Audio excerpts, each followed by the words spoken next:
There's some incredible TV coming out of the UK right now. Brits just do it differently. The accents, the wit, the scenery, the devastating one-liners disguised as compliments. It's all streaming on BritBox. They have the best mysteries, dramas, comedies, and seriously addicting originals like Outrageous, based on the true story of the Mitford sisters. They were kind of like the Kardashians of the 1930s, wealthy, audacious, chaotic, wildly opinionated, and always making headlines. And chances are you've never heard their story. It's stunning. It's jaw-dropping. It's very British. So check out Outrageous. It could be your next favorite. Don't miss Outrageous, streaming now only on BritBox. This episode brought to you by the following patrons: Heather, Leaf Girl, Min, Jason, Madeline, Alyssa, Vixen, Holly, Laura, Jeremy with the laser eyes, Allie, Logan, Kristen, and Tia. And all the patrons want you to know you're loved, you're listened to, and you're a valuable member of this awesome Horror Virgin community. And if you want to hang out with us, do so in the Facebook group where we'll be hanging out and talking about kind of cool cars daily. I do think we upset some people because there are apparently many Wrong Turn sequels after the second. Yeah. Before the reboot. We were very much like, I think this is the one that killed it, and it didn't. No, you said that, and I said there are many sequels. Man, I should listen when you talk. Nah.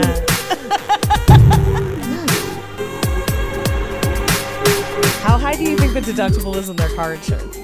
Like every driver. I really wanted them to like take out the insurance on that white one when they checked it out, like a jackass stunt. Yes, yeah. Thank you for tuning into Horror Virgin. I'm Paige. And I'm your Horror Virgin Todd, which means I don't like scary movies, but you guys make me watch them. And this week, Paige made us watch the other half of the Grindhouse series of movies, I guess. Death Proof! Paige. Yes. This is definitely not the first time you've seen this. No, it is not. It is the first time I've seen it, but please, before we go into how I felt about it, tell me what it was like the first time you saw Death Proof. I saw it in theaters with Planet Terrors. Was it a part of the Grindhouse? Was it? Yeah, I saw it as a double feature. Nice. At the New Bev with all of the fake trailers that went with them. Yeah. And then additional real vintage trailers that Quentin Tarantino had curated to go along with the films. Heck yeah. It was an evening of cinema. I saw them both. And I have been criticized for my opinion that I prefer Planet Terror because I feel like it is paced a little bit better and the story is kind of more goofy. This, I will say, Death Proof, is more true to old Grindhouse movies. That is absolutely correct. I cannot fault people on that. But whenever people are like, no, Death Proof is awesome, I'm like, you're remembering 45 minutes of a 2-hour movie, because I will grant you that 45 minutes to an hour of this film is fucking lit and fucking awesome. But you forget that it takes you 45 minutes for anything to happen. It takes 45 minutes for an actual story point in this movie. Uh-huh. Everyone forgets that. It does. They're like, the lap dance is so cool. I'm like, it is. That is 3 minutes of those 45 minutes that it took us to get to anything. Now, admittedly, Stuntman Mike shows up in those 45 minutes. Yeah. There's some creepy vibes. For the first 45 minutes, it's kind of like if Jaws was a car. Right. And I mean that as a compliment. Yeah, because it's just kind of driving by and stuff. But we spend 45 minutes, almost a full hour, mind you, with a group of characters that we are learning about, getting information about, that just die. I'm invested in their story, Paige. I'm like into it. And then they just die. They just die. Paige, it was like he wrote 4 women characters and like realized, I don't know, maybe 4 pages ago, he messed up and he made someone make a choice that like he could see far down. He didn't love how it played out. So we just like etch-a-sketched the whole group of 4 and then started again in Lebanon, Tennessee, which is not how you say that. Lebanon? And I know because it's 50 minutes from my front door. Lebanon. Lebanon is how they say it.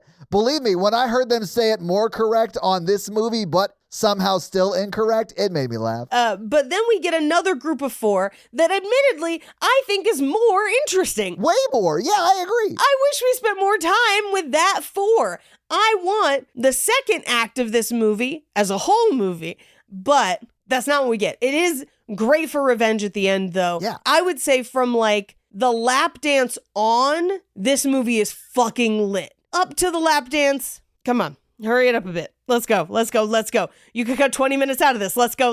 I mean, yeah, it is a Quentin Tarantino movie. So, like, Sure. yeah, Yes. it's the only car chase that I can describe as dialogue heavy. That is true, yes. But like, it's still great dialogue. But it's still a fucking incredible car chase. Well, and great car chases, you're right. But the dialogue is also really good. Like, Quentin Tarantino Yeah, it's great. is great. Actually, like, while I was waiting, I was like doing some research around the movie and stuff like that. And then I stumbled upon like this crazy theory that I think might be true, Paige, and I'll just run you through it. Let me see. Quentin Tarantino doesn't exist. What? It's just Aaron Sorkin when he drinks. I mean, that is hilarious. That is a hilarious theory. If I had not met Quentin Tarantino twice, I would agree with you. Oh yeah, so you met Aaron Sorkin when he was off the wagon or whatever. Yeah, I get it. That's fine. No, I've been at a panel where Aaron Sorkin was. I've not met him, but I've like seen him in real life. But I've met Quentin. Paige, no shit. Like, Quentin Tarantino exists in the world. So does Aaron Sorkin. The thing is, have you ever seen them in the same room together? Paige, I don't think you have. Boom. It could be true. I'm not saying it is. Allegedly, it could be true. They're the same person, just like Shakespeare was Kit Marlowe's. No, those were definitely also two different people. Same person, Paige. Shakespeare was Kit Marlowe when he drank. It is the theory I'm sticking with right now that I just made up on the spot, but it sounds plausible. The funnier point to me is that Quentin Tarantino and Aaron Sorkin have very disparate heights, builds, and face shapes. I know the illusion is impressive. I agree, Paige. It's like The Prestige, where one of them is bent over carrying a giant fishbowl. And I'll let you guess which one. Which one? It's definitely Aaron Sorkin. Tarantino's probably, 6'3"? He's tall, right? He's a big dude. Yeah. He's big. Yeah, he's very tall. And I would say he looks scarier than he is. Both times I have met him, he has been surprisingly friendly. You know how every man wants to be described? When you're like, I don't know, a dictator. Like, that just sounds like the worst description unless you're like an evil maniacal maniac. And I think you meet him and you expect him to be a foot fetishist weirdo because you've watched his movies? No, we know that. And he let us make fun of that to his face and was like, yep. And that's because he's into it, Paige. He's into it. Yes. But no, I think you expect him to be like in Planet Terror, his really creepy, mean character in Planet Terror. For some reason, that's how I always expect him to be. Something about his face, I don't know. And every time he's been nice and like even played with like as if he was going to be mean. That was like, nah, and was cool. Like, and had a good sense of humor about himself, which is always good. I do kind of get the vibe that he can be self-deprecating. 100%. At least for a short amount of time publicly. I don't know that he loves it, and it might hurt or whatever. But like, who knows? He does seem to be able to roll with making fun of himself when people do it like on like talk shows and stuff. Yeah. Which I like quite a bit. It makes me like people when they're like, you can take the piss out of it. It's stupid. It's fine. Whatever. Yeah. I think there's also an element of like, I'm super famous and rich, so who the fuck cares? Yeah, exactly. That's what I would be like. I mean, like, yeah, great. What have you done? I don't know. Like, yeah. Say whatever you want, peasant. I'm sorry. I sold a shitload of tickets to a shitload of movies and I never technically have to work again, so I kind of get to fuck off and do whatever I want. I'm so sorry I've made that your problem, but here we are. Oh, ha ha ha ha ha, the feet, peasant. Ha ha ha. Yeah. I also do think that, like, Paige, Aaron Sorkin. Now, oddly enough, I've heard the opposite about Aaron Sorkin. About what? That he doesn't really have a good sense of humor about himself. That does not at all surprise me. Look at the styles of writing. I mean, it is very similar in the sense that it's dialogue heavy. Sure. And the banter is very witty. Right. And when I made the joke that this theory exists, which it does, and it's not a joke, look into it. Hashtag Quentin Sorkintino. Anyway, Sorkintino. Yeah. Thank you. Boom. Nailed it. You're welcome. Hashtag Sorkintino. Guys, look into it. But what I really mean to get at is like, Aaron Sorkin writes dialogue that he knows he and an editor went through with the fine-tooth comb. Like, he Sure. writes like he's concerned what you think about him as a writer. Ooh, and yes. Quentin Tarantino does not give a shit. He doesn't give And a that's what I fuck. mean. So it's like if Aaron Sorkin like drank and was like in a mid-bender when he was just like writing for himself. Yeah. That's what you get. You know, like a virgin is really just about having a big dick for the first time. Yeah, like that. And I told that motherfucker that he couldn't handle the truth. He couldn't do and it. he loved it. Yes. Now, do you want to hear a real theory? As a Tarantino person, I understand it's polarizing. I know it's not for everybody. That's fine. I get it. I understand why people might not like it. That's fine. But Tarantino's movies are all connected in a shared universe. Right. Through one character. Well, there's one family Yes. specifically. Yeah, one family line, one character line. Sorry. Yeah. One family line, the Vegas. Yes. Now, they're not in every movie, but it is implied that all the movies take place in the same universe, linked with things like Red Apple cigarettes. And Jungle Julia actually appears in a couple other places. There's a few, like the, I forget the name of it, but the TV show that Uma Thurman's character in Pulp Fiction was trying out for is linked to like Kill Bill. There's a whole web if you want to get into it. A lot of that hinges on this movie because it's one of those things that really started to kind of come out after Kill Bill and after this movie. Yeah, the whole Sorrentino thing. Yeah. No, the web of the connected Tarantino universe. Yeah, like connected movie universe. Yeah. Yeah. Because in West Wing, no, I'm kidding. But like in Exactly, Paige. Yes, 100%. in Kill Bill is where they establish extra pieces of the Vega line, but then they kind of carry it through this. So this movie has a lot of the like, oh, this connects to that piece, connects to that piece, connects to that piece.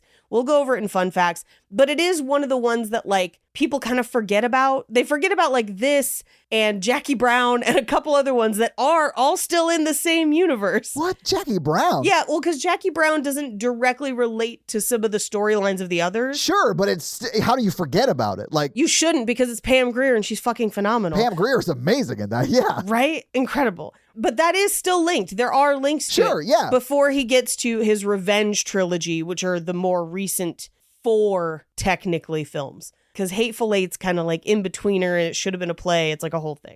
You mean it shouldn't have been turned into a movie because it is a slog? It is. I watched it recently, and if you watch it with the intermission and broken into 4 parts, it's a lot better. Don't sit and try and do it in one, whatever. But I was like, man, I like this better than I thought. It's still not my favorite, but like I get it. I'm pretty sure they like it's against the like Geneva Convention to force people to sit watch through- that movie. It's Yeah. like 4.5 hours or whatever the extended version. It is so long. And I love Quentin Tarantino's dialogue. It's great in that as it is in this. It's just too much of just that. Well, I feel like, because the way I watched it recently, I split it up over 2 days. I did one half one day, one half the next day. And I do favor the second half, 100%. But breaking it up like that actually made it very palatable. And I was like, this is a fun thing to do every once in a while. Yeah, if you turn someone's movie into a miniseries, it makes it palatable. Yeah, it was pretty great. This is why, like, this is the saddest thing is, like, he lost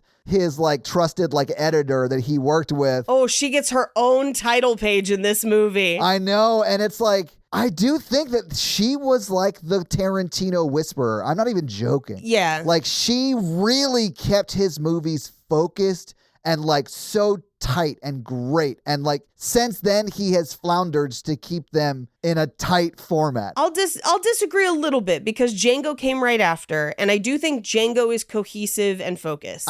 I think it is starting to slip though. That it's still pretty close. It's shorter than Bastards, I say, but I also think she worked on pre-prod for that.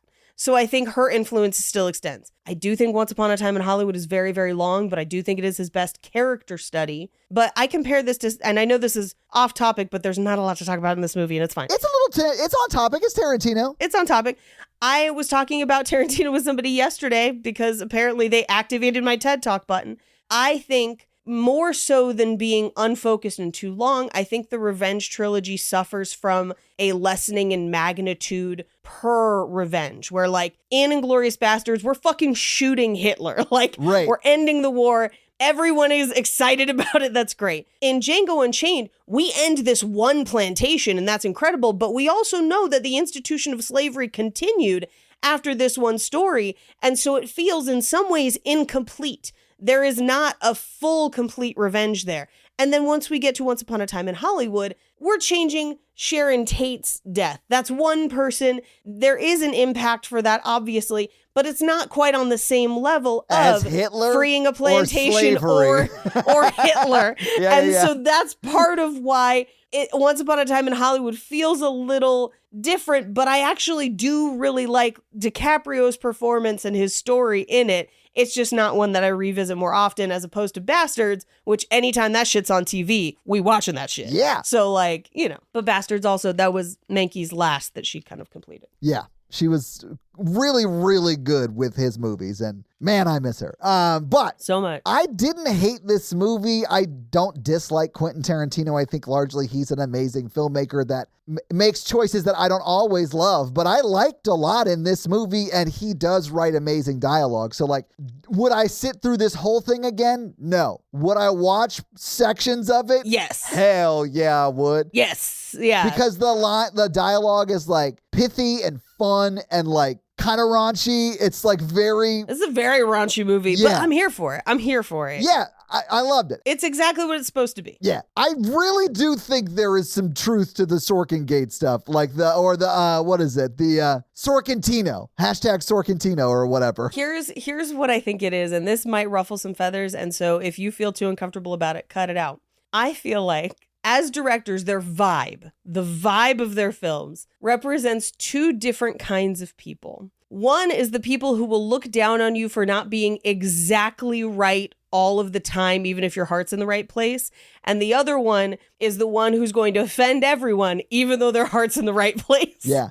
And you know exactly which ones I'm talking about. For sure. Yeah. So for me, it felt like, I don't disagree. I think you're spot on. For me, two different college roommates, both alike in dignity. Yeah. So like for me, it's like very much the same kind of person. They're both the smartest guy in the room. 100%. Aaron Sorkin wants you to know that. Yes. And Quentin Tarantino wants you to feel like you're the smartest guy in the room, kind of. Like he doesn't care. It's not a big deal. And I feel like Aaron Sorkin needs you to think he's the smartest guy in the room. Quentin Tarantino already thinks he's the smartest guy in the room and doesn't care if you like it. Yeah, just doesn't care. And both are grating in their own ways. That's not great either way, but like, I find one personally more palatable. I don't dislike Aaron Sorkin at all, but I definitely tend more the Tarantino way, where I'm like, blow something up or shoot something. Let's go. Yeah, I mean, I love Aaron Sorkin. I think his movies are great. They're wonderful. And he is really a creative force in his own right. Just a different vibe, like The Social Network's a great movie. In hindsight, it's sort of glorifying a terrible thing, but it is a great movie. I don't even know that it glorifies. I remember thinking he was creepy back in the day. And he is sort of positioned that way on some level. It does end sort of hopeful and optimistic, which is gross in hindsight. Well, and at the time, we didn't know. Yeah, I get it. I do love that movie. I always forget that's Sorkin. Yeah. But that was great. It was a good movie. But yeah, anyway. You want to talk about this fucking wild movie? Yeah, maybe we should just go through this movie scene by scene page. Let's just do it. We open on the old Panther restricted logo trailer bumper, whatever you want to call it. It's kind of a bumper. Yeah, I would call it a bumper. It's not a full trailer. Yeah. We get an old-fashioned Dimension Films logo and then the Troublemaker Studios logo. And then we get hella feet. Yeah, the credits are just feet. And Paige, this brings me to the first point I wanted to make about this movie now that we've been recording the episode for like 20 minutes. It's the feetiest Tarantino movie there is, Oh, I think. Yeah, I'd say that. And also, I think I know too much about what Quentin Tarantino likes sexually because of this movie, and I'm not okay with that. Elaborate? Feet, first off. I mean, we know he likes, everybody knows about the feet. Well, this movie came out a long time ago, and I had not caught it. So, like, I wasn't aware of the feet. Oddly enough, there is a foot you can catch in this movie. Yes. In the first kill, one of the legs goes flying out. So good. And I forgot about the tire going over her face. That's a great kill, but that whole shot's amazing. It's amazing. I love the way they did. It's fucking incredible. Yes. We'll talk about it. Yeah. Well, put a pin in it. Put a pin in it. Quentin Tarantino has very openly talked about his sexual proclivities. This is not like a hidden thing. Okay. He has openly talked about it, and it's not just feet. It's feet, legs, and hips. Definitely. So it's like, it's legs. Yeah. This movie, like, more than anything. Now, Once Upon a Time in Hollywood has a hefty amount of feet stuff, but like, this more than anything. And like, he also, this is just a weird thing I know from listening to him talk too much. There are movies from the time, like the 60s and 70s. Yeah, like the Grindhouse kind of movies. No, but like specifically designed at that, they call it lower track fetish. Oh, I got you. Okay. So like waist down. Yeah, okay. Of like highlighting women's legs and feet in heels and Nice. out of heels and all of it. Nice. And he's Yeah. very into that and very influenced by the vintage depiction of that. Oh, is he, Paige? Did he like those movies growing up as a child? He definitely did. I'm sure he did. He definitely did. And he did not creep on anyone's feet twice that I have seen him in person. He was just very professional, but like, he's very open about it and has talked about it and why he puts it in his movies. It's what he finds particularly attractive about women. And you know what? Good for him. Good for him. As long as everyone's consenting, we cool. Yeah, I don't care. I really don't care. But here's what, and I didn't know if I was going to bring this up because this is part of the theory. Like, so originally they were two separate people, but they were college roommates, Paige. And one day, Aaron Sorkin fell asleep and Quentin Tarantino started sucking on his toes too hard. And they just became one. Sucked his soul out of his toes. Yes. Yeah. They became one person. Interesting. Yeah. Interesting. Like Jekyll and Hyde. There's actually a song about it. The Spice Girls sang it. Anyway, we don't have to get into it. Two become one. I'm in a silly mood. I'm sorry. I love it. This is a silly movie. I'm excited to talk about this silly movie. I know. It was fun to watch. It introduces the girls. Now, in the credits, if you're paying attention, you might see the name Sidney Poitier. It is spelled different. That's because it's Sidney Poitier's daughter. I'll let you guess. It's the gorgeous, statuesque woman that kind of resembles Sidney Poitier a little bit in the bone structure of her face. Beautiful. Yeah, it's Julia. That is Jungle Julia. Yeah. Yes. Yeah. And she is a radio DJ locally in Austin. There's a bunch of posters of her. We hear her in Planet Terror. Yeah. We hear her in the morning, one of the times somebody has the radio on. Now, we will, as we go through, cover, because this, again, was meant to be shown with Planet Terror and with the Machete trailer in the middle. There are characters that span all three, but specifically characters that span the two movies back to back. The break in acts of this movie is the part that exists also in the Planet Terror universe. We'll talk about it when we get there. Okay, because I do not remember that at all. I'm excited to bring you into it, buddy. Can't wait. Sidney Poitier. She is Jungle Julia. Then we also have Jordan Ladd, who plays Shanna, also Cheryl Ladd's daughter. It was like specific that they used Nepo babies in this movie. There was a reason they did it. It was like meant to harken back to old Hollywood. So there's multiple in this film. Vanessa Ferlito plays Arlene, Yeah. but also Butterfly. That'll be important later. That is the same person, nickname, but her real name is Arlene. Yeah. The car speeds by. We hear someone answer the phone at Jungle Julia's house. We're kind of cutting back and forth between her house. And in between that, we get a title card specifically for Sally Menke as the editor. Rarely does an editor ever get their own card in the titles in full. Like, she is billed as high as our lead actresses. Yeah. That is how important she is in the titles. I've only seen that, like, it's usually just in the crawl at the end, guys. That's what we're saying. Yes. Like, Yes. I have seen it in the closing credits towards the end before the final crawl. I've seen that occasionally. Right. It's so rare to have it in the opening credits and for it to be its own. Just if I know we talk about Sally Menke whenever we talk about Tarantino because they were collaborators. Yeah. But that's how much he valued her as a collaborator, was to put her in these opening credits. Yeah. I loved that. It's very much it felt like a tribute to her, honestly. Like, Yeah. and showed like how he felt about her, like her impact, you know? I believe I'd have to rewatch Bastards again, but I believe she has her own title card in Bastards as well. Yeah. Anyway, we cut to Julia's house where her two friends show up. They have to take a wicked piss, and they're picking her up to drive her to their night of debauchery. So we cut to them in the car. Who's holding? Nobody's holding. They're going to have to call someone for weed. We'll get to that in just a bit. Yeah, the whole dialogue back and forth takes like 4 or 5 minutes, but it is just them giving each other shit, and we're learning very little bits about them, but not a whole lot. Not a whole lot. lot. But it is kind of like the way friends would talk and give each other shit. So it's like fun to listen to, but not a lot happens. Like Paige did a great job summing up everything that happens in that 4-minute bit, and it was like 3 sentences. Yeah. They cheer every time Jungle Julia's billboard comes up. Yeah, that's so fun too, because she's got billboards around town. Yeah. Billboards around town. She is very popular, but they lay out what they're going to do that night. They're going to go for margaritas and Mexican food at Guero's. Then from there, they're going to the Texas Chili Parlor, where they're supposed to meet up with Christian Simonson, who is a filmmaker. We never meet Christian. No. Period. He never shows up. But there's another group of guys that they're going to meet at the Chili Parlor, including Nate, who has hooked up with Arlene. And it's him, Eli Roth, and Michael Bacall, who co-wrote Scott Pilgrim and wrote 21 and 22 Jump Street. What? I did not realize that. Yes. Amazing. Those are the 3. Now, the other guy is, because it's Eli Roth. Hold on. I have to pull up everybody, and there's a million people that's... Eli Roth and Omar Doom, who would then later go on to be in Inglourious Bastards as bastards. But the third with them, so Dove, Nate, and Omar is Michael Bacall, who co-wrote Scott Pilgrim and then wrote 21 Jump Street and a bunch of other things, actually. Like, he has had a way bigger career as a writer than an actor, but you do sometimes see him in things, which is kind of fun. That's crazy. I mean, that's amazing. Like, yeah. But that's who they're going to meet at Texas Chili Parlor. And after that, they're going to drunk drive to a lake house. That is the plan.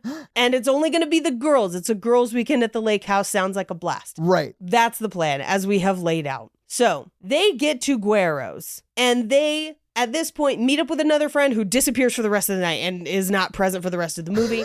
But she's there to lay out the gambit, essentially, that Jungle Julia has thrown out for the evening. Yeah. Here's what happened. Jungle Julia, on the radio in the morning, said, I'm going out with my friends at night in Austin. I'm not going to tell you where we are, but if you are out and about, and if you happen to see me and my friend, she is named Butterfly, come up to her, recite this poem to her, and then buy her a drink, and she will give you a lap dance. Now, she did this without asking Arlene, but Arlene's like, it's not going to happen. So fuck it. Yeah, sure, fine. She is mad at first, but she like gets over it. And then Jungle Julia did sort of like build in a kind of an out for her because a fail-safe. Yeah, she did say like, and she's only going to do it once, guys. So if you're not the first guy to do it, she's not going to do it again or whatever, you know? Right. So she can always say, I did it earlier. Yeah, she like gives her the out of, well, even if it's the first time someone does it, if you're not into it, just say you did it earlier and we'll cover for you. It's fine, you know? Right. So like it is sort of a shitty thing she did, but she did it in a smart way because she built in that out for her friend. Right. It's not great, but she didn't do anything that's like requiring her to do it. You know what I'm saying? Right. She could always get out of it if she wants to. Yes. Now, they leave Guero's and they are watched by someone in a black car that Arlene sees driving by a couple times. Well, she goes out to smoke and it drives by and stops. Yes. And they like look at each other and then it freaks, Butterfly out. So she like goes inside or whatever and then it goes away. But this is like very much this is just like if Jaws was a car. Dun. Because it's like vroom, vroom. When we meet Quentin Tarantino vroom, later vroom, in this vroom, like vroom, sequence of scenes here at this bar, and he like says almost this exactly. Hey, someone forgot to turn on one of the lights outside. Will you flip that switch? And then someone flips a switch and it cuts outside. And then the car you can now see it where once you couldn't. Yeah. Yeah. And you're like, oh God. It's like it's like such a stupid, but almost like a cool jump scare kind of. It's a cool visual jump scare for sure. It is a very cool visual. It's not at all scary, but it's like Yeah. Yeah. She's immediately apprehensive of the car. Yeah. Now, I will say this does hold up to repeat viewings because once you're like, he was there the whole time. Like, oh, of course. He was there. He was watching them. I think I knew that he was there watching them and that like I didn't know what his connection to it was. And it turns out like not much. He was just passing through and heard her on the radio that morning, I guess, but it's still creepy and they do a good job of telegraphing it, like I knew that first time through. Yeah. He's got their pictures. He's hunting them. Yeah. So, and hunts the next group of girls too. But so he now is following them as they drunk drive from Guero's to Texas Chili Parlor. Now, The cool thing about both this and Planet Terror being filmed in and around Austin is a lot of these places are still there. You could still go. Yeah. It's as much as I don't love being in Austin, it is cool to drive around and see these places. I like Austin. I mean, I agree with your problems with it, but I like Austin. It's a cool place. So they leave Guero's. They drunk drive to Texas Chili Parlor. And then we cut to later in the night where they're kind of drinking and dancing with their group of friends. Yeah. And they're calling their other friend who's supposed to bring them weed to come hang out. Like, no, you come over here. We're not going over there. Come here. Right. You said you'd be here. Let's get this going. We want to get high. Like, I get it. Right? You can't drink all night. You got to level out. Right. But so this is also where Julia is texting that filmmaker guy. And she's Yeah. like, I can't wait to see you, her. And he's like, me too. But then he's just not showing up. Yeah. What I do love is we catch a clip of Eli Roth talking to Jordan Ladd where he's like, so I had fuckability stock at one point of the evening. And she goes, yeah, but it wasn't bullish, which is a crazy line. I thought it was hilarious. Yeah, I loved it. It's really funny. Because it is like, I don't know, if 1920s like dilettante was talking to her dad or something about like a stock or whatever, but it's them talking about his chances of getting laid. It has the air of, why don't you come upstairs and see me up down there sometime? Like, it's just kind of Very much that, yeah. very much that. Anyway, they get a round of shots from the owner of the bar who clearly knows them. That's Warren, played by Quentin Tarantino. He's very minimal in this movie as far as a character, which is perfect. Yes. He does a great job with what he has to do and doesn't do any more or less than that. Honestly, I love when I see Quentin Tarantino on screen and every line he gives of dialogue is a little bit less that I like him. But I like seeing him, and just the more of him, the less you like him, if that makes sense.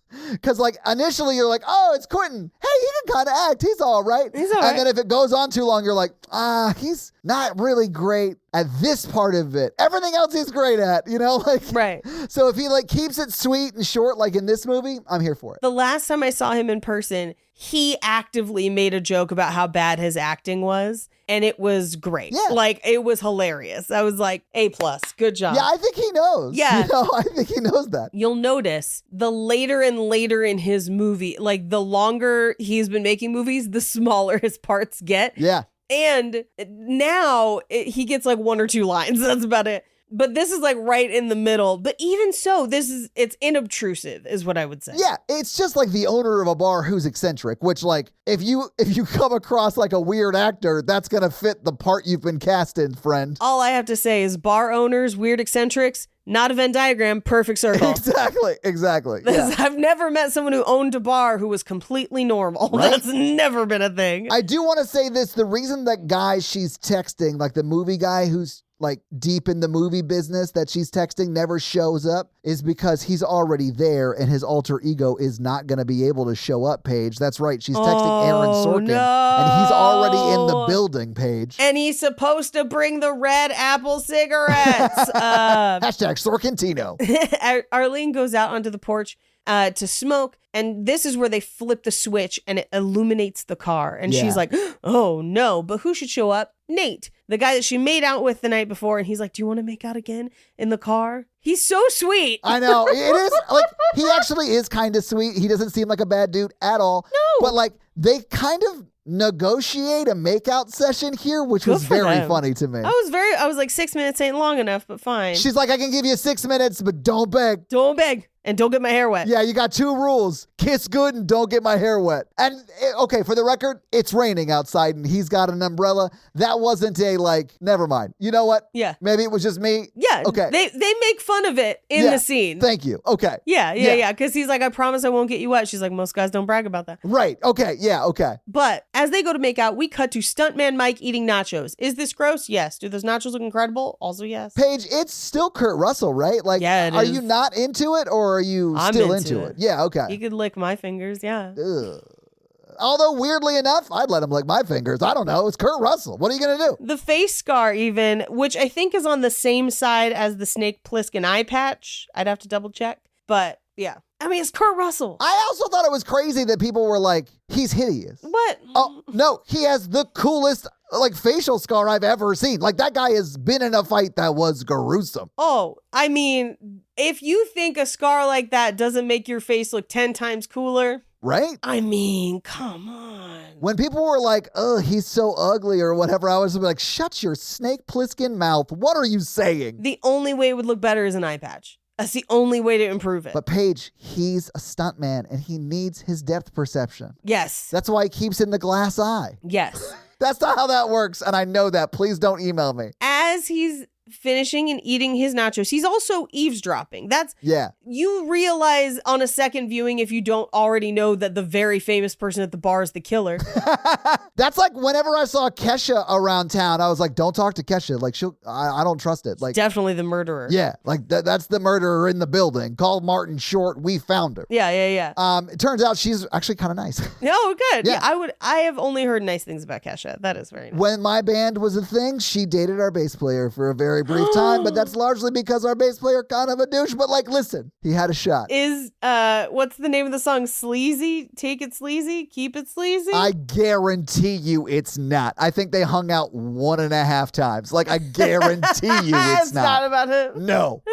But we used to see her around town all the time. She is nice. Nice. Anyway, stuntman Mike, Kurt Russell, eavesdropping on the whole bar. So he knows that these guys are trying to buy multiple shots to try and get the girls loosey-goosey so they can all come up to the lake. Yeah. They're talking about it in a very kind of gross way, just a heads up. Just remind yourself. It's Eli Roth. Yeah, it's Eli Roth saying words that Aaron Sorkin could only write when he's drunk enough to be Quentin Tarantino. You know what I'm saying? So it's that kind of vulgar, guys. Yeah. Well-researched vulgarity is what we're getting. Exactly. At a perfect meter while walking. But there is a cadence to both of their writing styles that I really enjoy. It's almost musical and I'm here for it. I enjoy the staccato of Sorkin for sometimes makes it difficult for me to listen to. The meter of Quentin Tarantino's dialogue is more joke-like. Yes, it is. It is structured more like jokes. Yes. And so for some reason that makes it make a little more sense in my brain. But that's just me. Regardless, Nate and Arlene come back from the car and they're all like, who is the new pretty girl at the bar? Turns out it's Rose McGowan. Yes. She has been ditched by her date and she needs a ride home. Who should offer her a ride home but Kurt Russell, stuntman Mike?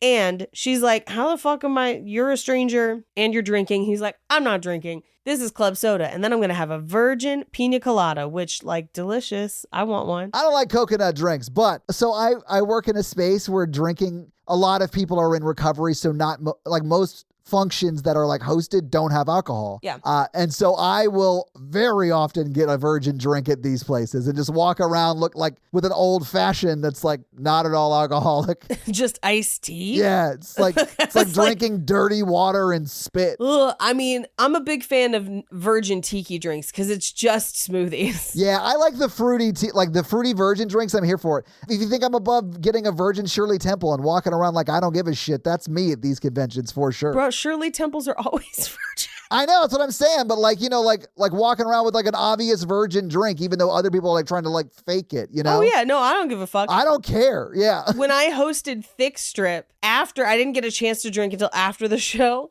and I double-fisted Shirley Temples, and I was like, Hell it's yeah. what I want. Hell yeah, I love it. I love it. Delicious. Anyway, he is not drinking. Right. And he's like, if when I'm ready to go, you're ready to go, I'll take you home. Paige, do you mind if I pause you there for 1 second? Because I have to kind of let you in on something. Because up until the point Kurt Russell flips and it's very clear he's going to kill Rose McGowan. Correct. I thought she was going to kill him and take his car and chase down those ladies. Okay. Because Rose McGowan looks the way Rose McGowan looks, and her cover story for needing a ride home is that she got ditched on a date. Right. I mean, yeah, I believe that. there are stupid men everywhere, even in Austin. I mean, okay, yeah, there are stupid people in Austin, but like, how stupid? She beautiful. Yeah, I mean. Yeah. No, I didn't think that because, again, it's Kurt Russell. Fair enough. Yeah, it's fair. Unless they're doing a Psycho Vivian Lee moment where they're going to kill Kurt Russell early. And I was like, I don't think so. But if I was out with friends, and that I was like overhearing that, and someone said that, and I would be like, even if I was single, I'd be like, no, I'm good. It's a trap. I'm not gonna die tonight, ma'am. It's a trap. You can walk home. I am so afraid of you because this is not the truth. Well, but here's the thing. This is just because you're a straight man, whereas me, a straight lady, I'm like, wait, Kurt Russell's gonna give me a ride home? I'm ready to die tonight. Let's go. Gross.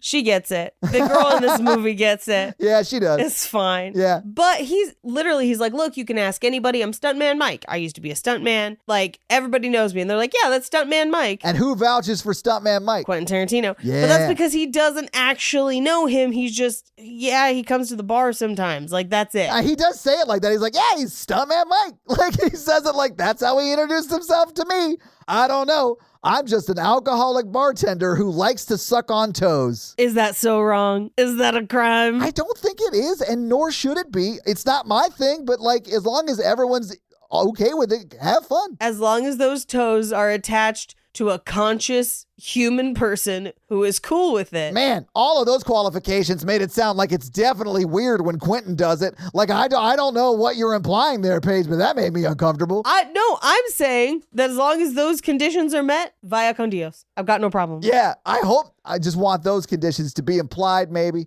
I think so. Yeah. I believe that those are the conditions under which this is occurring. Anyway. Great. So the other group proceeds to take shots. Listen, Paige, I don't like sucking on toes because I don't love pork. And those are little piggies. Yeah. And you don't want to go to the market. You want to stay home. Yeah, girl. On the couch. Let's get lazy tonight, baby. Let's do it. Let's put on some sweats. Ooh, and watch some more Severance. Oh, okay. A little defiant jazz for your ass. Now, I don't really like to suck on toes because I've never been to toes, so I can't really empathize with that. Oh my God. That was just for you, man. I was not expecting that. That was good. I've never been inside a shoe, so I can't. Whew. Paige, you got to get inside a shoe, girl. Ooh, make me one big enough and I'll come down there sometime. Give those hoofs a break, baby. What is this episode devolving into? I don't know. Pork humor.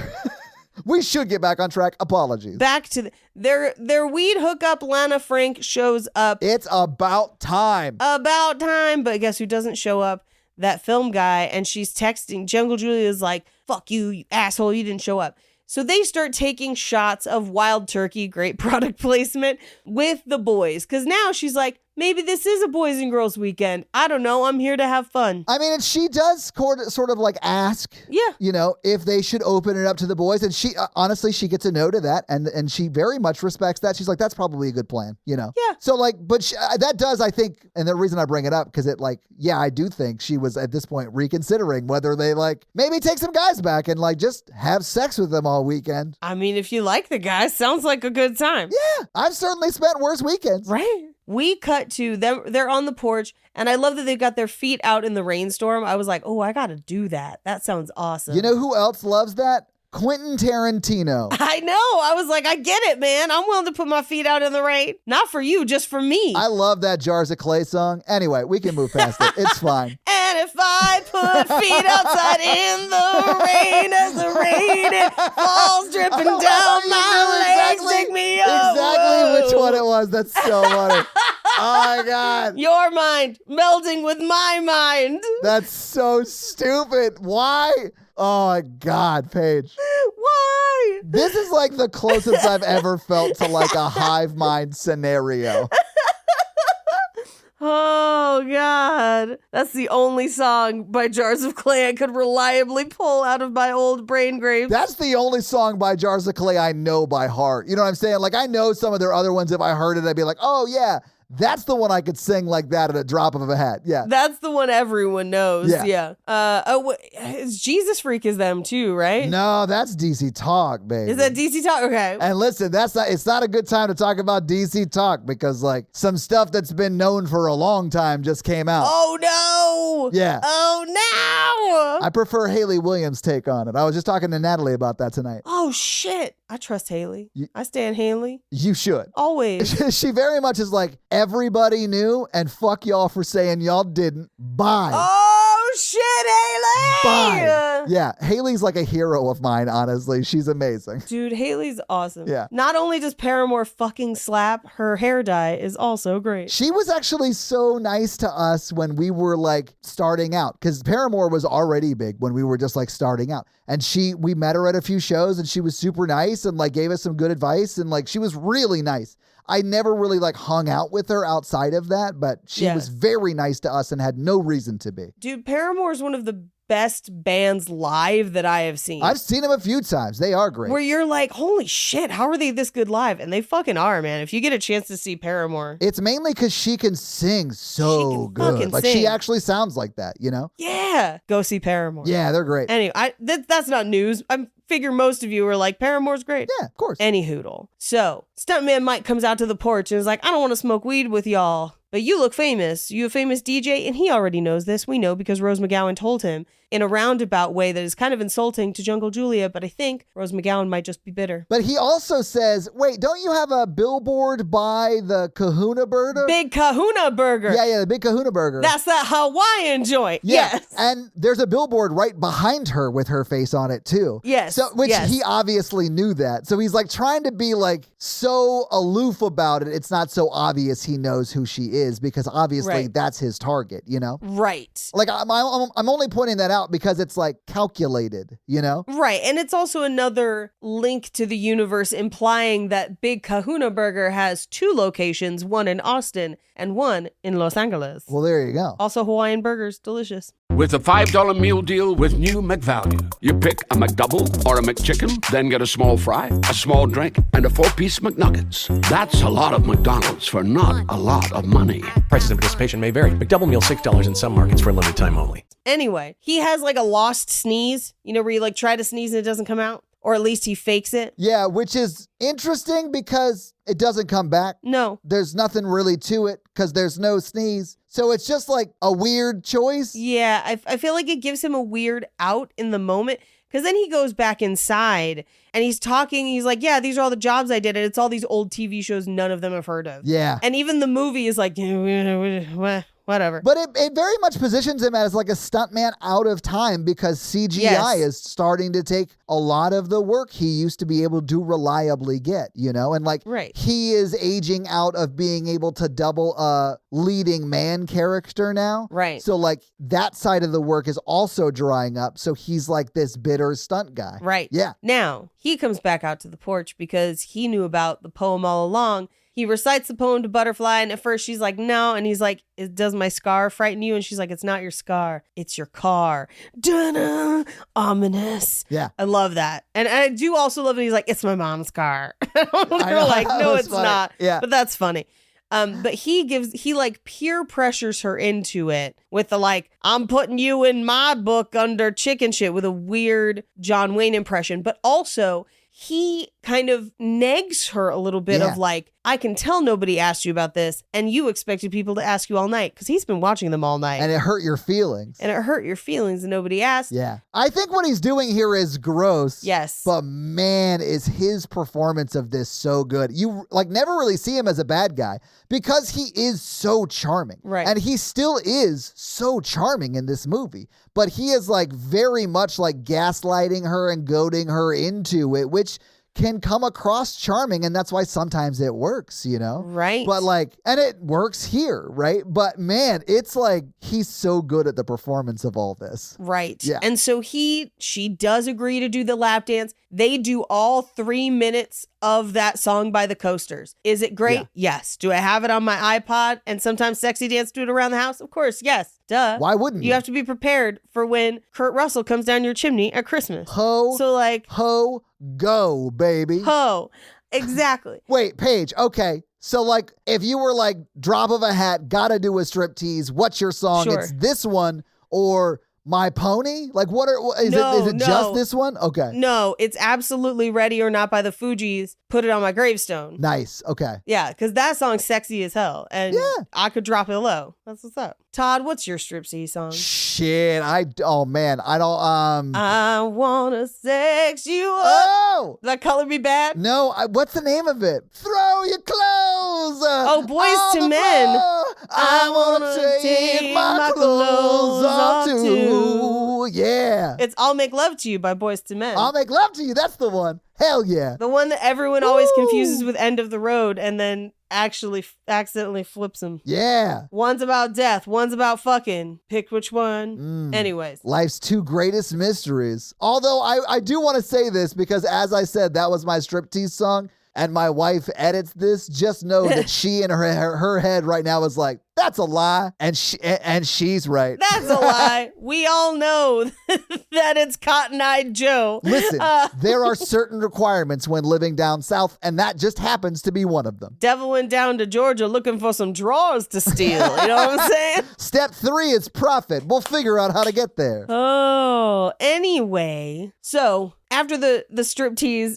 not striptease, after the lap dance, Right. Rose McGowan and stuntman Mike are going to go. And she's like, I'm not going to fuck him. And he's like, I can hear you. She's like, I'm not. Oh, okay, bye. And they're like, yeah, she's totally going to. But then she gets to the passenger side of his car. Yeah. And it is a stunt car, which means that she's got like a bucket seat, but that's it. Like there's no. It's barely a bucket seat. It is a metal seat that is right on the frame. It's like there's Yes. nothing to it. There's no seatbelt. There's no back. It's just a bucket seat. Yeah. And it's a box for where the camera goes. Yeah. And she's just like, hey, when you offered me a ride, and he's like, oh, I didn't offer. You asked for a ride and I agreed to give one to you and you accepted that ride. Right. Don't worry about it. But he watches as the girls drive away in their car. He looks straight down, spikes the lens down Yeah. the camera, smiles, throws a cigarette, gets in his car and drives. And he's like, all right, at the first intersection, are we going right or left? She's like, It's just out of the parking lot. Yeah. It's not even to the road yet. This flipped so fast and I loved it. well, and he's like, she's like, left. He's like, well, that is a shame because it was 50-50. And if it's this way, then you're going to have to start getting scared immediately. Yeah. And he starts recklessly driving. She is being thrown all around that box. She is hurt. Yeah. And he's like, hey, or she's like, hey, I get it. It's a joke. It's super funny. If you let me out, Yeah. I won't tell anyone because I know it's a joke. Just let me out. And he's like, oh, hey, remember when I said this car was death proof? Really got to be in my seat for that to be the case. And he drives, brake checks. She hits her head. She is dead in the passenger seat. Yeah, he beats her to death with his dashboard, which I realize sounds insane, but is still accurate. That is what happened. Yes. Was I triggered by this? Maybe a little bit. Maybe a little bit. But unlike Dashboard says, he won't follow her into the dark because he's got other girls to take on. Oh my God. And he does. That's true. That song is aspirational for him. Yes. And he does say, I got to go catch my other girlfriends. Now, meanwhile, the other girlfriends driving up to the lake, listening to Dave D, Dozy, Beaky, Meek, and Mitch and Titch, Meek and Teak. Anyway, the song is Hold Tight. It fucking slaps. Highly recommend. Also on my iPod. Also sexy dances for when Kurt Russell comes down the chimney. It is a very cool... Sorry, I just heard that. It is a very cool song. And she does give a kind of Background. a cool history thing. I don't know if it's true. It is true. Yeah, and it was Pete Townsend from The Who. right, was going to go to this band. And Yeah. it was his biggest mistake that he didn't. Right, is what Jungle Julia says. Now, admittedly, I have a few things on my in my discography from this band. They're all good, but they are all not super rememberable. They're like, oh, what a cool band, but there's nothing unique about them as a band. Yeah. So you hear the song and you're like, this song fucking slaps, but then you never remember who it is. It's like when people hear the Friends theme and they're like, oh, this is such a good song, It's the Friends. Rembrandts, come on. And no one remembers Yeah. it's the Rembrandts. Yes. Yeah. That's for most people and Foreigner, because everyone thinks that's Journey. Oh, I like Foreigner. Me too, but everyone's like, man, I love Jukebox Hero. It's such a great Journey tune. Box hit. No, that's Foreigner. I know, that's what I'm Stars in saying. They his just eyes. assume it's all Journey. Yeah. Or they're like Journey is both Foreigner and Boston and ELO. And you're like, no, all different bands. Anyway. Electric Light Orchestra is amazing. Anyway, we can't talk Mr. about Blue music Sky. again. We do this a lot. We got to stop. Get back to the movie. Let's do it. Stop. Focus up. This is a very music-heavy movie. Anyway. It is. And the music in this is great. Enough said. He rushes past them, pushes past them, turns, and positions himself for a head-on collision. Now, it is important to note that Julia has her foot hanging out the window. Why is it important to note? Because some of the coolest shots in this movie are about to happen. Because he turns the headlights off, waits for them to get close, punches the headlights, and accelerates, which I think he's got a little pull tab for his lights. Those are his lights. Those are his lights. He is driving very fast at them, which they cannot see because they're driving down a country road and his lights are off. And the car is black and his lights are off. Yeah. Yes. So he doesn't, he's probably going 120 miles an hour and he flashes his lights and turns them on right as he's about to hit them. So it blinds them. They can't swerve. And so he just smashes into them. He smashes into them, crunching the front part of the car, killing the driver, obviously, cleaving Julia's leg off so that it falls into the road as one whole meat leg. Yeah. And then the car goes up over the back where the tire gets Butterfly's face. It's fucking horrifying. Yeah. Shot extremely well. They show it from 4 different angles. It's so cool. But we get how everyone in that car dies or just what happens to them during the wreck. So they must have done this wreck many times to get all those shots. Right. It's crazy. I honestly don't know how they did it. We'll cover some of it in fun facts, but this is one of those ones where I'm I got to go find it behind the scenes. Because if there's one thing Quentin Tarantino is great at is documenting the filmmaking process as well. Yeah. So there is probably something on how they did this, but I've been curious ever since I saw it the first time. Nice. Yeah. I'd love to know. We then cut to the small section of this movie that crosses over with Planet Terror. Okay. Where we get to the hospital, the same hospital from Planet Terror. Okay. We know it's the same because Dr. Block is there, the anesthesiologist, who is one of the main characters from Planet Terror. That's right. Along with her father, estranged father, the sheriff, who is also the sheriff in Planet Terror. He is just injured very early in the movie, along with one of his deputies, who is not really present in Planet Terror because a lot of those deputies die almost immediately. But it's at this point that the sheriff is like, hey, I'm pretty sure this was vehicular homicide, and he killed those girls. Yeah. I can't really prove it. I can't do anything about it. Everyone's going to testify that he was just giving her a ride home. And so and they were all drunk. He was sober. No one is going to convict this man because it seems like he is innocent. But I'm pretty sure he did it, and they're all dead. But I'm not gonna spend the time to figure it out because I don't think I'll be able to prove it. But I'm just gonna make sure he can't do it anymore in Texas. So I assume they just took his driver's license. Yeah, or kicked him out of the state. I don't know. It's Texas, But I do want to say that while these cops are on the screen giving us this monologue kind of thing, their hands are on their hips for 98.9% of the time.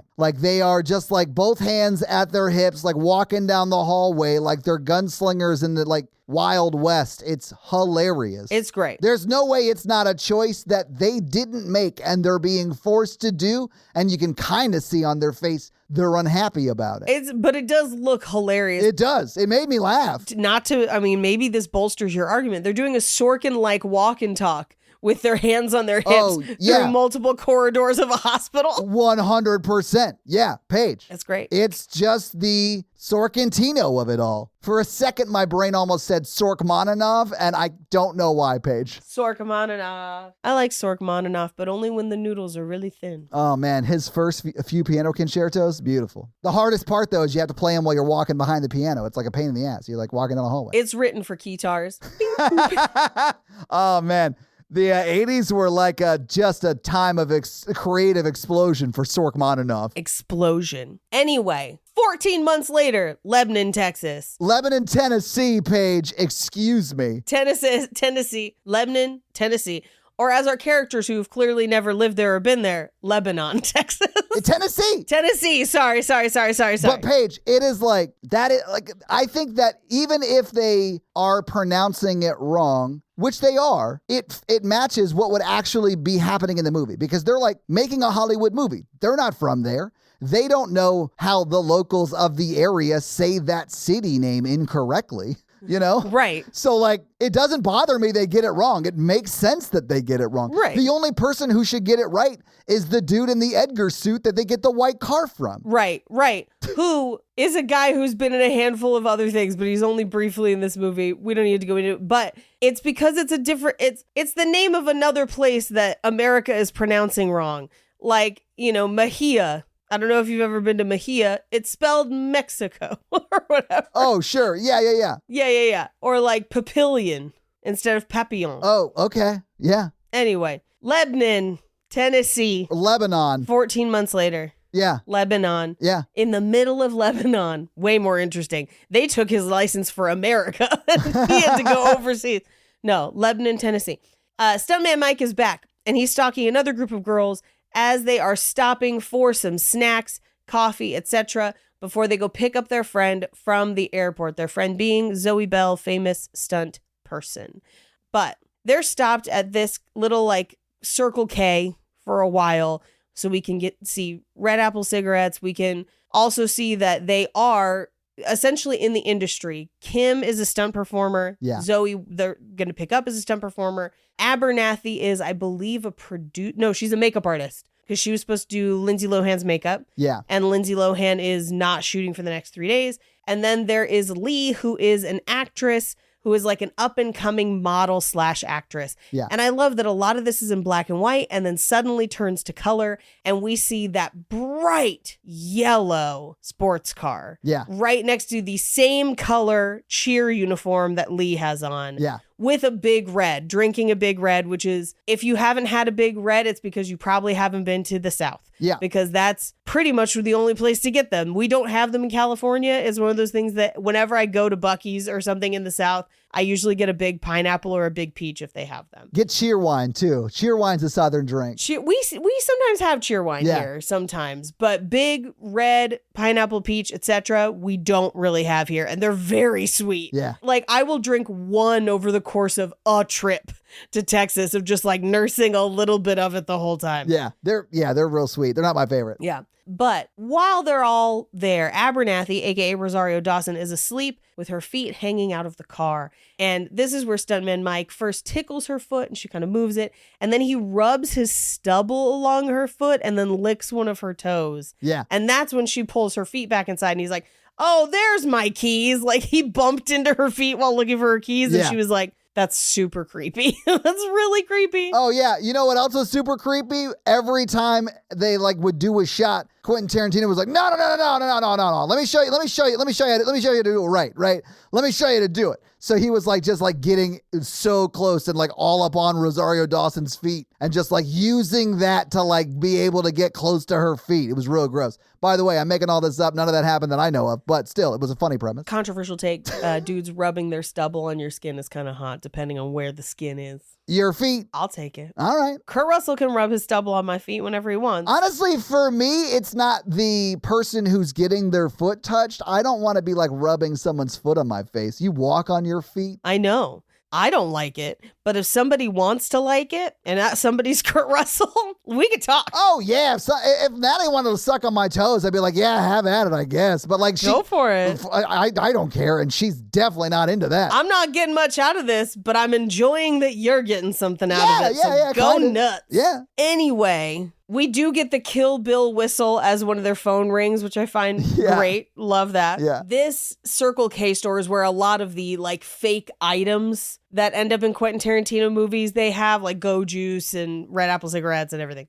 They split a copy of Italian Vogue. That's pretty fun. But they then go to pick up Zoe at the airport, and Stuntman Mike is following them. Yeah. Because we see him spying on them at the airport. He's back into Jaws mode, though, because he's like stealth stuntman Mike. I do want to point out that Zoe that they're going to pick up. Zoe. She is like a legit stunt person, and that is just like her real name. She is like not acting in this movie. No, and I she's think that's playing very herself. funny. Yeah. She's playing herself, which is great. She is someone who has worked on a handful of Tarantino movies and then worked from stunt to like actress. because she's also in Hateful Eight as an actress and a few other places. They have more acting credits than they do stunt credits. I'll They say do that, like, now, yeah. The stunt stuff is like super impressive stunt stuff, and the acting stuff is like smaller parts. But like Zoe Bell's one of the best stunt performers around, like so good. yeah, and still is doing like stunt coordinating and stuff like that. So like Yeah. she's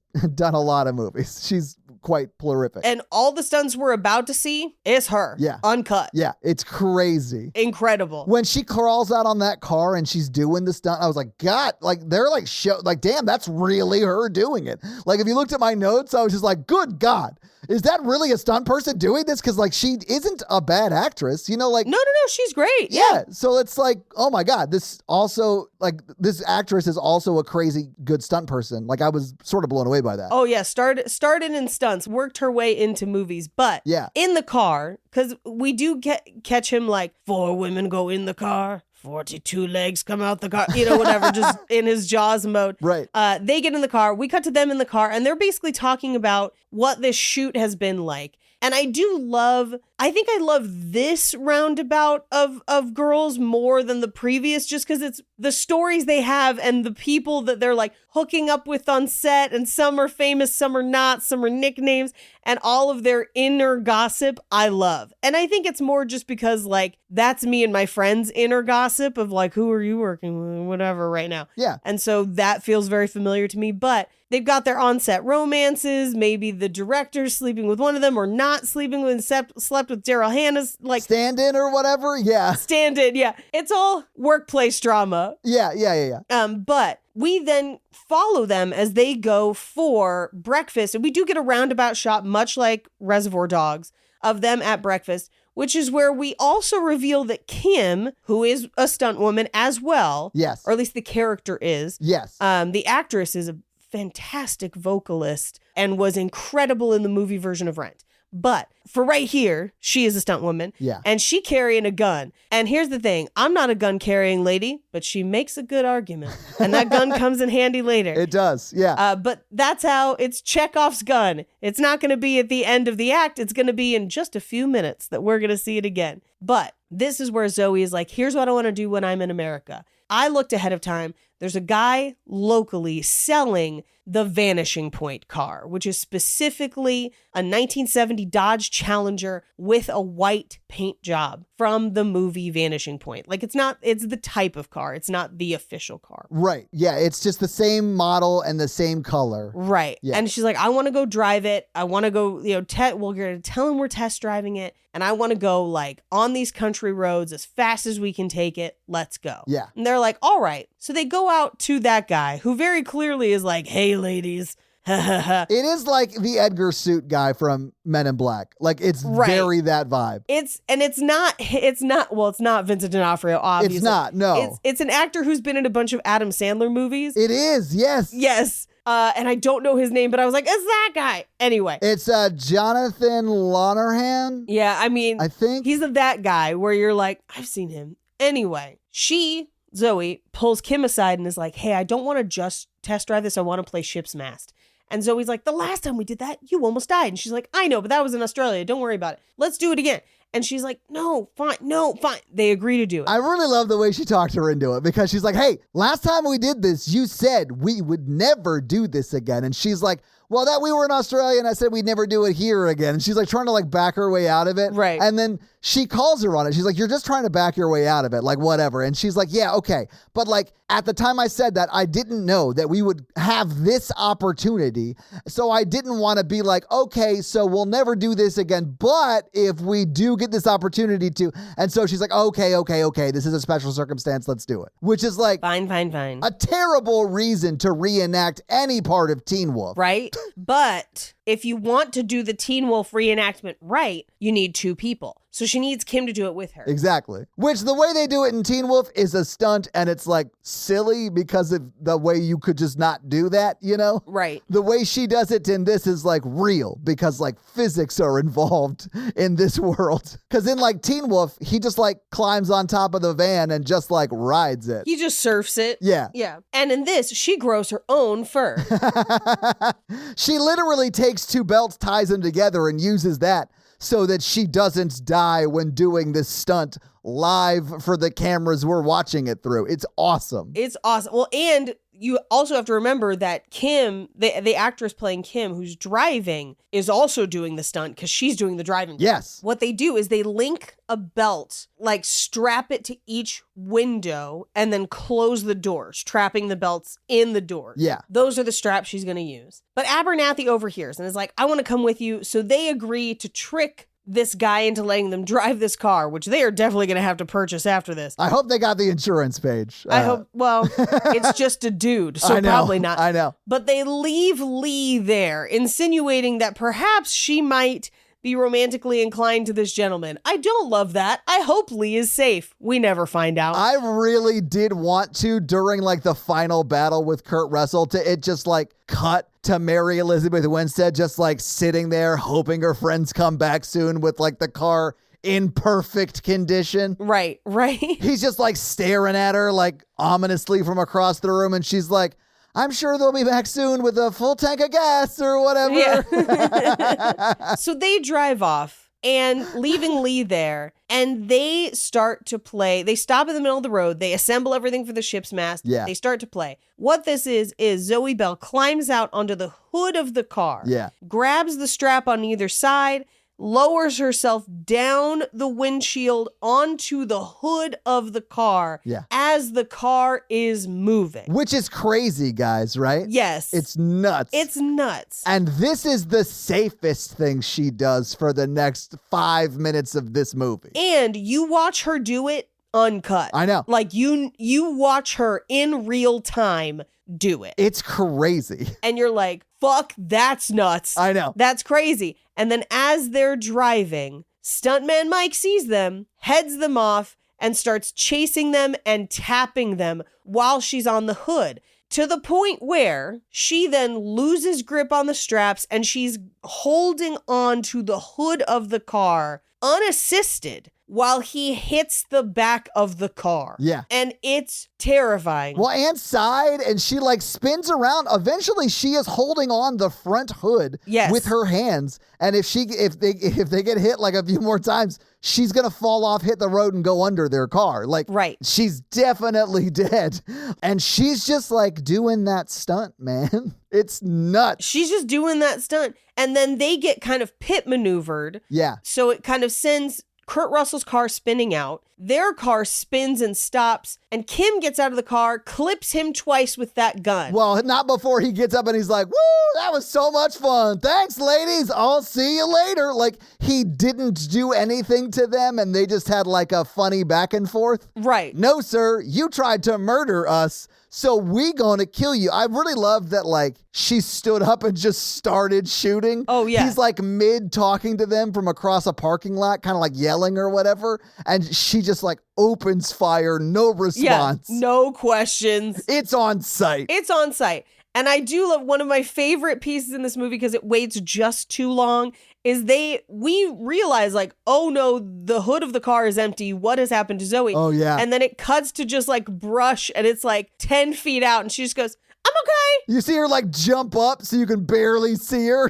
I'm okay. It really is hilarious. She runs back to the car and she's like, that was a close one. It's one of those like, oh, thank God. You know, like. You're like, oh, yes. Because it's tense, man. For like 5 minutes of this movie, it is just like, is she about to die the whole time? Right. And then she runs back to the car and she's like, we're going to go get him, right? And they're like, yeah, let's fucking kill that dude. And you're like, yeah. I really love like the whole journey that Abernathy, Rosario Dawson's character. Yeah, I was trying to think of her name. Yeah, it's Rosario Dawson's character. Yeah.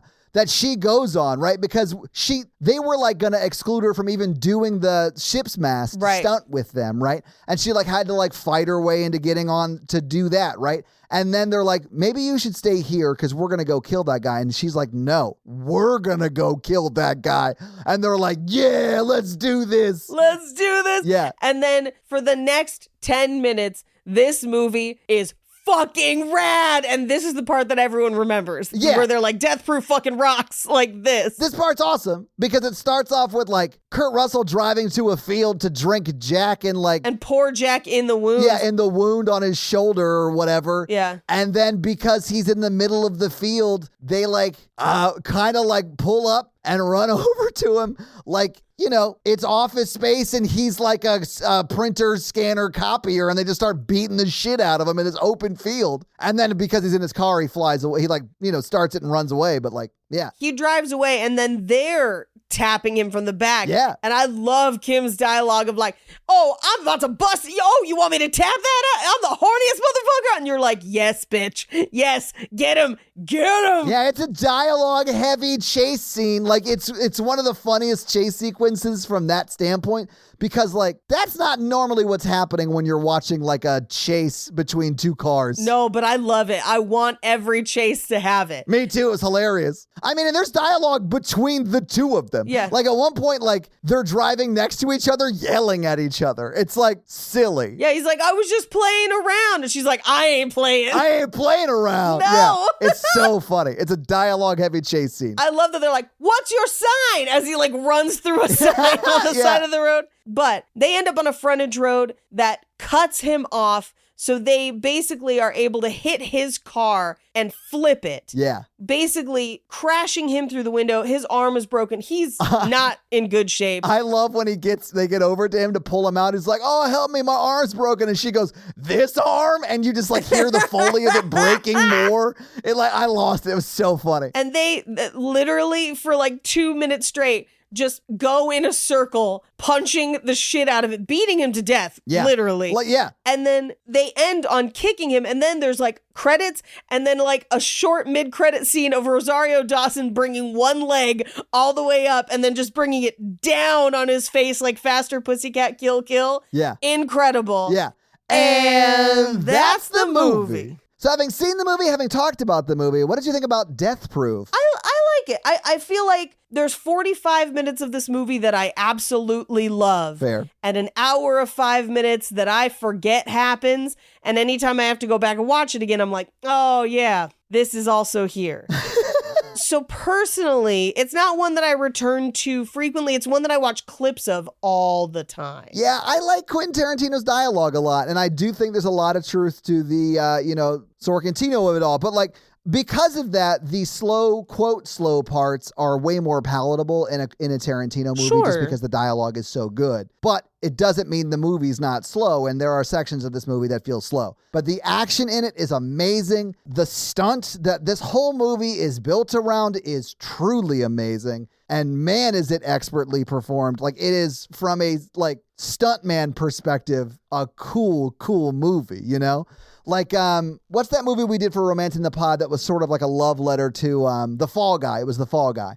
And a lot of the movies, a love letter to stunts, I feel like this movie is in a way a love letter to stunts Yes. as well, because it's very clearly on purpose practical and all of that, And I love it. I think it's a lot of fun. But this is not the one I'd return to either if I wanted to get my Quentin Tarantino on, right? Yep. I would just take my buddy Aaron out for drinks. Yeah. But Paige, do you have any fun facts for us? I do. Well, hit us with your fun facts. Death Sorrentino, Proof, fun facts. Zoe Bell does every single stunt in this movie for herself. Of course. When she was cast, because he just cast her in the role, Quentin Tarantino said he would hire a second stunt person to take her place to do the things where her face isn't visible. And she said no, because if she had been hired as a stunt person, those are the stunts she would do anyway. And so he honored her request. It was very difficult to get her insured that way. I was going to say that, yeah, because you do have to get insurance for these movies, Yes. But they were able to do it. So she does all of her own stunts in the movie. That is so cool. I don't know anything about her. And then after this movie, I'm like, dude, she's so cool. Yes. Yeah. Now, this movie also looks very cool. And part of that is because instead of just digitally layering over film scratches, they shot this on film and scratched the film. Good God. They scratched their masters? They scratched their masters. Oh, God. I mean, cool. Yeah. Cool, I guess. Guys. Cool, but also rough. I know. I mean, that's very expensive. Yeah, that's what I mean. If you had the budget, have fun. Oh, yeah. But That's crazy. Yeah. Well, and Tarantino is a film purist. That is Yes. something that he really prefers, really likes to shoot on film. He has an extensive collection of film, probably one of the largest collections outside the studio archives. And so that's something he is personally passionate about. If you are a young filmmaker trying to make films, you don't have the money or time for that. Let Tarantino do it, I guess. Yeah, like just shooting on film alone is so expensive. So the fact that you would like scratch your masters is like almost heartbreaking to me, just because I know how expensive that is. Yes. But I mean, if you got it, great. Like, do whatever you want, and Yeah. it does make the film look cool, and it does have a very, very like the exploitation of the films of the 70s vibe to it. You know? Yes. Well, and this will lead us into our next fun fact, I guess. So Quentin Tarantino, prior to becoming a filmmaker, worked as a projectionist, a traditional projectionist with film, and had collected a number of records as well. So the version of Down in Mexico heard in Death Proof, and now you can buy it digitally, but at the time, he had one of the rarest recordings of it. He took it from a stag theater that he worked at in his teens, so a porn theater. He showed the record to the projectionist, who was also a record collector, who immediately pointed out the words newly recorded on the record label, which means it's one of the original pressings. It's got to be, yeah. And so this is one of his favorite songs of all time. That's why he included that version in the movie. I mean, it becomes kind of iconic because of this movie, though, right? Like, Yes. Yeah. because I've heard that song and I had not seen this movie, you know? Yes. Yeah. Now, the idea of a death-proof car, Quentin Tarantino has said he came up with this idea during a drunken hotel party with Sean Penn. Now, this was in the 90s, so this is long before they make this movie. But Tarantino told Sean Penn that now that he had kind of like made some movies and had some money, he wanted to buy a Volvo because he, quote, didn't want to die in some auto accident like the one in Pulp Fiction, like the Volvo in Pulp Fiction. Right. And he had heard the Volvos were really safe. And Sean Penn drunkenly was like, well, you could take any car, give it to a stunt team, and for $10,000 or $15,000, they could death proof it for you. And that death proof phrase stuck with Tarantino after that. That's why the movie has its name. He was hanging out with Sean Penn. He was like, hey, man, the game was great. I want to like get a car that's death proof. And Sean Penn was like, I got a death proof guy. I got a guy. Anyway, the jukebox in this movie, pronounced Amy, it's an AMI, is Quentin Tarantino's own jukebox. He drove it to Austin to be used in the film. The list of songs is his album collection, handwritten by him on the album tracks. Now, I did not, when I was working in distribution, I did coverage for a distribution company. That's where you read scripts and then tell them if they should bid on them. And I did coverage on Inglourious Bastards. And when I got that script, it was copies of the shooting script because they were still in production. So it had Quentin's handwritten notes in the margins.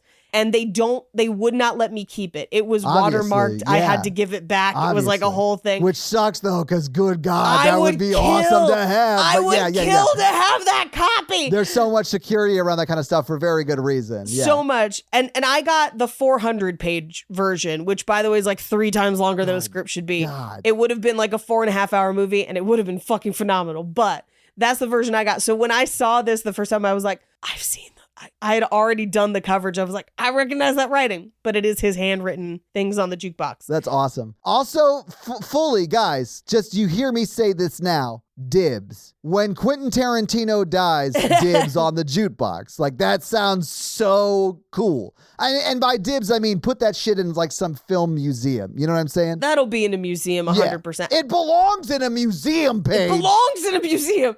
I finished watching the Pee Wee Herman documentary and I'm just waiting for them to make a Pee Wee museum so I can go and cry. Bad pitch, Paige. Quentin Tarantino is the Indiana Jones for film archivery. Honestly. Love it. They sold off, they're about to auction off a lot of David Lynch's stuff. And they photographed a lot of it at Bob's Big Boy, because it was like one of his favorite places. It's making me so sad. Anyway. We just need Quentin Tarantino to like break into that place and like steal all of those so that they can be preserved in these museums. Belongs in a museum. Right? I don't want some oil sheik from the Indiana Jones universe buying up all of our heirlooms from the David Lynch collection. I'm pretty sure that Lynch had a lot of very famous collaborators that I think are probably going to buy a lot of those things. And then there are some very wealthy fans that I think are going to purchase and then probably make a museum. So I'm hoping. Yeah, I just want to see Quentin Tarantino with a fedora try and use a whip. Oh yeah. Like I'm just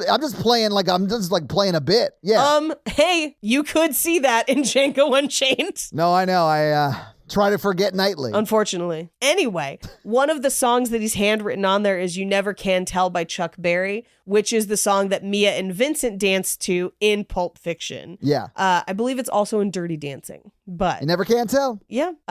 Now, Rosario Dawson allegedly enjoyed the car scenes in The Challenger so much that she requested to be in the car even in shots where she's not visible. Oh, that's fun. So she's like just out of frame, which is very fun. I mean, she is like canonically in the back seat the whole time, you know? So like, Yeah. It's just like, even if she wouldn't need to be there, it's cool that she would be like, no, I'll stay. Yep. It'll like help with continuity and I'm having a blast, you know? There you go. Yeah. This is the only Quentin Tarantino movie that takes place completely in chronological order and without flashbacks. That's the only one. Yeah, okay. He does do that a lot in his films, but like, He does. I actually really like it. yeah, I don't hate it as a narrative device. It's cool. Not everyone loves it, but I enjoy it quite a bit. Yeah. Jack Burton's tank top from Big Trouble in Little China can be seen hanging on the wall of the bar What? where the first segment of the film takes place. It's Awesome. right above where Julia is sitting, slightly to the right of the jukebox. Kurt Russell's smile into the camera before getting into his Chevy Nova is an homage to what Burt Reynolds would do in several movies involving fast cars. Like Smokey and the Everything he was in the 70s.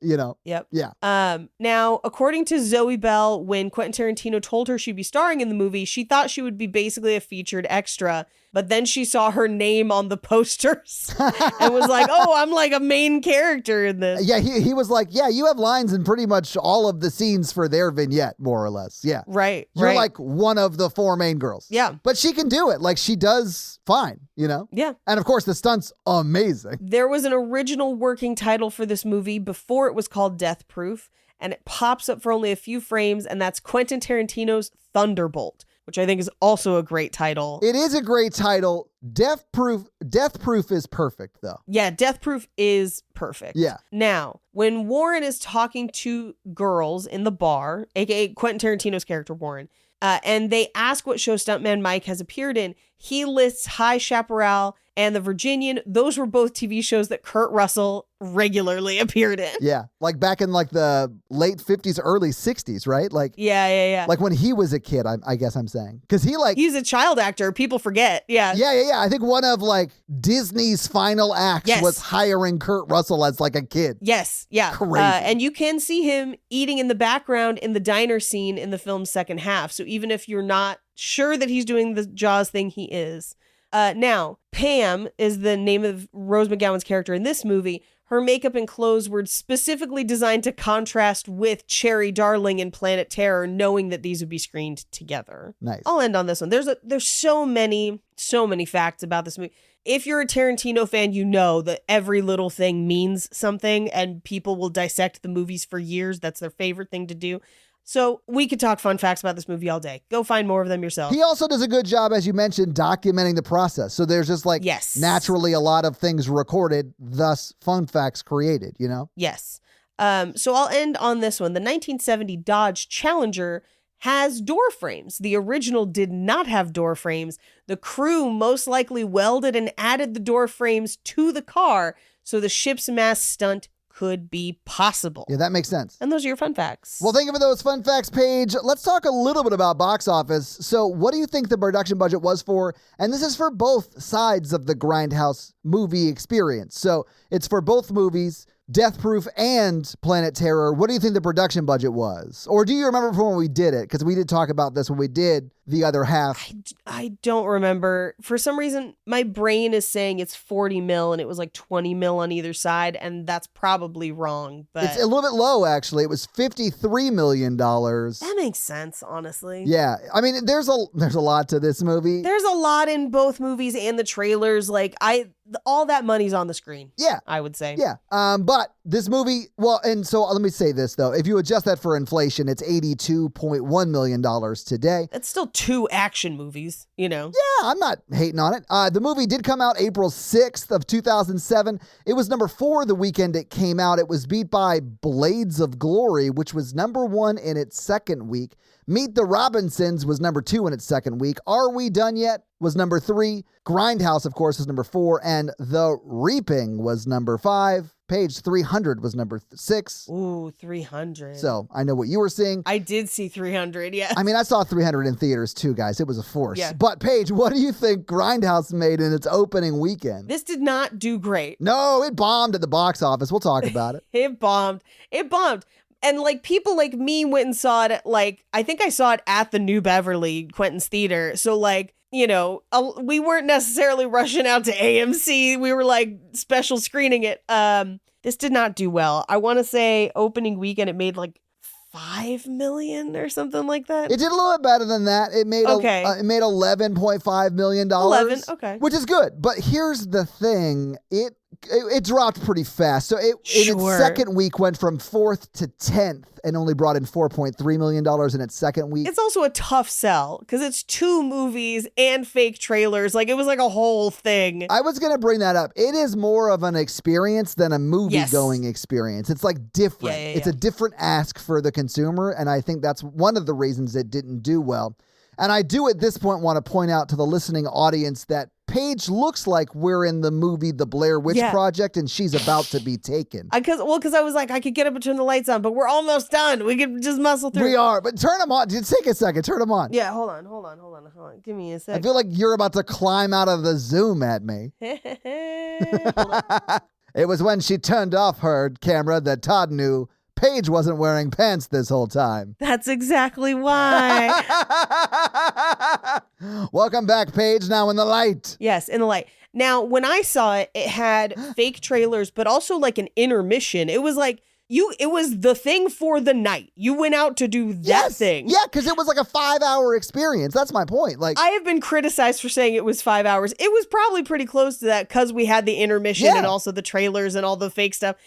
But like time-wise, because this is an hour and 50. Planet Terror is less, but it's like 90 minutes, and then the fake trailers are like another 20, but that puts you at least 4 plus an intermission. Like, it's a whole thing. Yeah, so it's probably closer to 4.5 hours. That's still more than like a 90-minute to 2.5-hour movie. Like, those are 2 different asks for someone's evening, so I get why it didn't do well in theaters, but because I sort of had that thought, and we kind of had already talked about this when we did the other half of this Planet Terror, I did kind of wonder, well, how did it do in the home market? Is it a profitable movie? Because largely it was seen sort of as a flop in the theaters because it only brought in $25 million domestically. Now, it did bring in another $25 million internationally. So even though it made its money back, well, not quite, because the budget was $53 million and the worldwide box office was $50, but it still did bring in some more money. And I looked up some other like revenue streams, if that makes sense, because it did go and it ended up making in the home market, which I think is where this is like made for. Yes, because you can like consume it at your own pace or like make a night of it, you know? Yeah. And again, this is for Grindhouse. Right. And I combined Planet Terror's home market and Death Proof's home market to get this total. So know that going in. Yeah. But it made over between like DVD, Blu-ray. Actually, this is just DVD sales, was $33 million. Blu-ray was another $4 million. So if you add that to the 50-ish million that it made worldwide, it did eventually make around $87.2 million. And that doesn't take into account any like streaming or rentals or any of that stuff. So I'm sure it's made more than that, but it's at least made $87.2 million. I mean, the movie became such a cult like following success that they did movies that were just trailers in the Grindhouse part of it, you know? Right. So like they wouldn't have done that if there wasn't a successful market to like make those movies for, you know? And when my roommate and I, who like loved this, we specifically went and saw Machete opening weekend because we had seen this. Because you knew. Because we knew. You had already seen the trailer years before. We knew.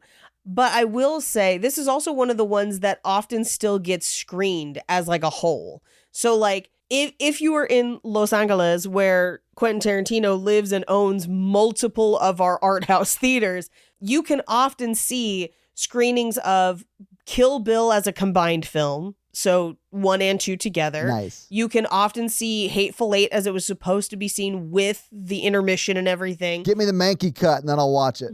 You can see this as a full Grindhouse experience. You can also often see interactive screenings of Scott Pilgrim versus the World, and often Inglourious or Django and others combined. Scott Pilgrim versus the World, the writer of which you mentioned earlier, was in this movie. Yeah, co-writer was in this movie. Oh, yes. Yeah, sorry. But yeah. Yeah, in this movie. And to be honest, like that is, and I'm sure New York and a few other places probably have similar screenings, but that is one of the benefits, if you are a Tarantino fan, of being in Los Angeles, is the ability to see these on the big screen a lot.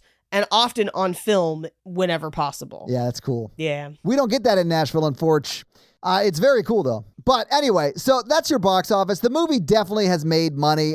If you include the home market, it's around $87.2 million today, but it's definitely more than that because I can't tell you how much it's made in rentals and streaming and stuff. So I'm sure it's made money at this point. But Paige, that's your box office. Do you want to hit us with that scariest scale? Sure. Our scary scale is a scale of how scared we were when we watched this movie today, with 1 being Ghostbusters and 10 being Texas Chainsaw Massacre. Todd. I'm going to give it a 1. It's not really scary at all. Yeah. It is tense. Man, when she's doing that stunt at the end, you're like, man, this is tense. Mm-hmm. But it's not super, super scary. Yeah, no, I give it a 1. I'm too excited in that entire chase at the end to be scared. It's so cool. It is so cool. It's too cool. Yeah. Yeah. And that's your scary scale. Well, Paige, this week you made us watch Death Proof. What are we going to watch next week as we continue Road Trip Horror Month? It's time for the listeners to tell us. That's right. And this month, the listeners whittled down the final 4 road trip horror movies down to these 4 finalists: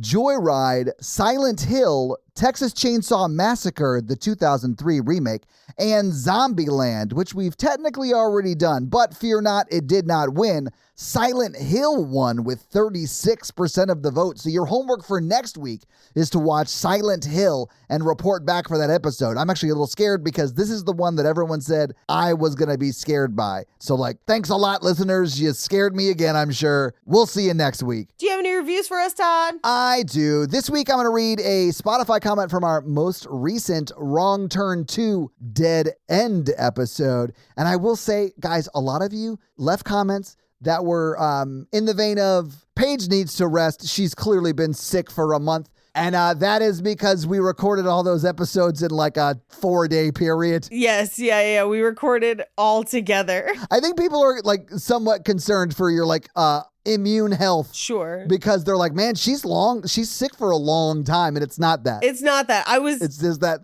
we recorded a lot during that time. Yeah, we recorded 8 episodes in a week and a half. And I will say there's a lot of people correcting us in these comments because we did get it wrong. I got it wrong. There are sequels to Wrong Turn after Wrong Turn 2 and before the remake, but I'll have to take your word on that. They are eligible for listener requests. Have fun, guys. I am going to read King Spearman 19's Spotify comment, and they said, Todd calls kidney stones boba pee. I call them the consequences of drinking Monster Energy drinks and nothing else for a summer when I was 16. Oh, no. Yeah. That sounds honestly super unhealthy and your kidneys punish you for it. But King Spearman, thank you so much for the Spotify comment. And if you want to have me read your Spotify comment or a 5-star Apple review, leave us one of those things and I'll do just that. So guys, if you like this show but want to hear Paige and I talk about romantic comedies or just regular romantic movies, check out our other podcast. Some might call it a sister podcast called Romancing the Pod, where we do just that weekly. It's a lot like this show, but for romance and romantic comedies because Paige doesn't like them. So we make her watch them, just like you guys make me watch horror over here. But if you want to follow me, I am at Todd J. Awesome on all the social media. Paige is at Rampage Wesley on Instagram? Yes, and TikTok. And just Paige Wesley on Twitter, because you got that before some CEO lady and she wanted it, but you wouldn't give it back. And I respect you for that. Refuse. Also, Paige Suck it, other Paige Wesley. Paige is also on another podcast. It's great. You should check it out. It's called Cult Podcast with Armando Torres, who was a wonderful person. And if you want to support this show, go to Patreon at patreon.com/horrorvirgin, where there are a lot of great levels and a lot of great things. We do the Patreon shout outs at the beginning of every episode. We do listener requests, stuff like that, bonus episodes. So you'll be getting all of that content, plus episodes a day early with no ads, and who doesn't love that? So sign up for the Patreon and get a lot of great stuff. That's going to be it for